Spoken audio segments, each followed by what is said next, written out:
Good morning, Denise Dryden. I'm out here on Bainbridge Island, and whenever I have something really fun, really big to talk about, I go sit in front of this huge cedar tree, which is one of the grandfathers on the island. So this feels really big today, and I wanted to pass it on to you. The topic is, what is your oxygen mask, right? What is it that you reach for that's your oxygen mask?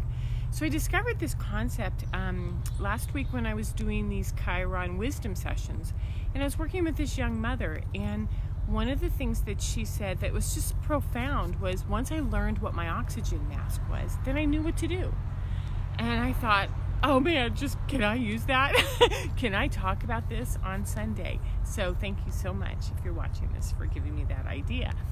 And the concept is that we have we have this story. You're on an airplane, the airplane starts to go through turbulence, problems, something, the oxygen mask falls. And the guidance is that you, as a mother, as a leader, as a father, need to put your oxygen mask on first so that you can help others. You're no good to your children, to your partner, to the rest of the people on the plane if you're gasping for air, running around trying to save them and not saving yourself, right? Makes sense.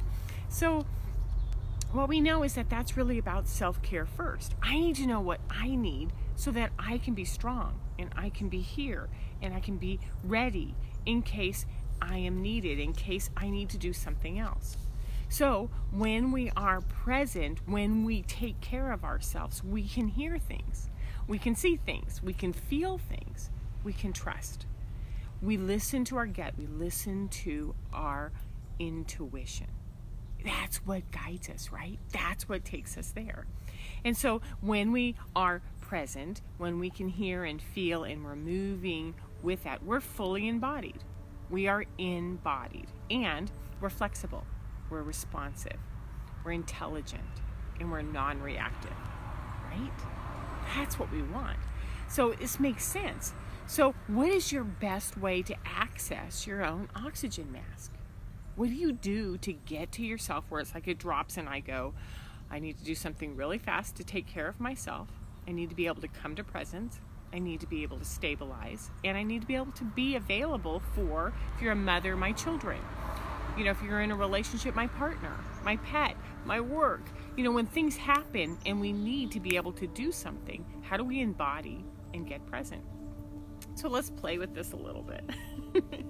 We know that sometimes what we think, helps us is that, I need to talk about it. I need to process it with another person, right? So these are something temporary that we can do.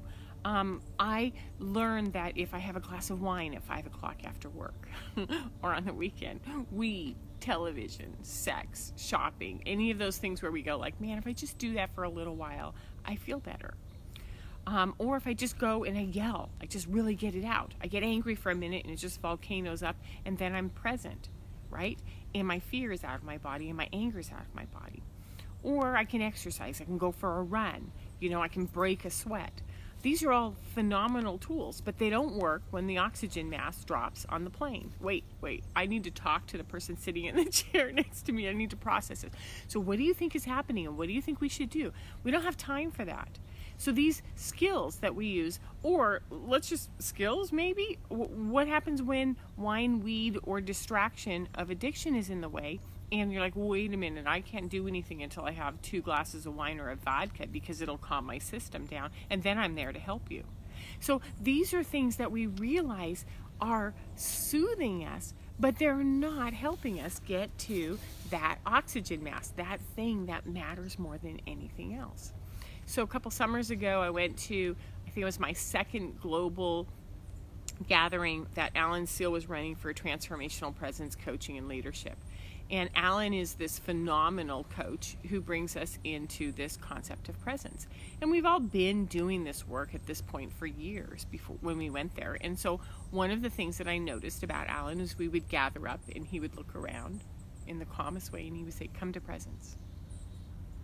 And it was interesting because after all these years, what I could do is just go, and I could be there right there with him. So come to presence. What does it take for you to come to presence? What is your oxygen mask? What helps you get there? So some of the long-term skills, yeah, we're talking about exercise, running, walking, yoga, get out in nature, take pictures, do the things that work for you. Write, read tarot, meditate, dance, play an instrument, write music, write poetry, paint, draw, ride horses, get out there with your pets, spend time with your pets. Sometimes for me it's very strange that when I really start to need something to mull over, I go detail my car. It sounds really weird, but the sound of the vacuum cleaner and then the detail cleaning one thing after another, it's like it just gives me a chance to bring everything into presence. And I practice my tools. When my heart rate goes up, I go, oh, and there it goes, and I bring it back down. So we use these long-term skill-building environments to access us, to see, to hear, to listen to our intuition, and to follow our gut. And we use these in silence. No music, phone, people to distract you. The purpose of using these times outside, these things we like to play with, is to listen to that inner voice, to find it and to trust it. So when it talks to you, you know what to do.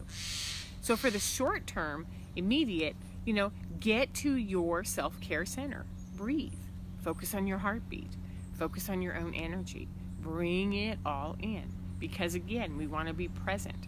We want to be flexible. We want to be able to be malleable and adapt with what comes up. We want to be fluid. We want to be responsive, not reactive. And we want to be receptive. Absolutely receptive. Like, I don't know that that's going to work, but I think this can. And so our problem solving can kick in. And our oxygen mask serves us. And then we can help ourselves and help somebody else. Makes sense, right? So in one of my previous videos, I think it's like 3 weeks ago now, I talked about one of our best tools.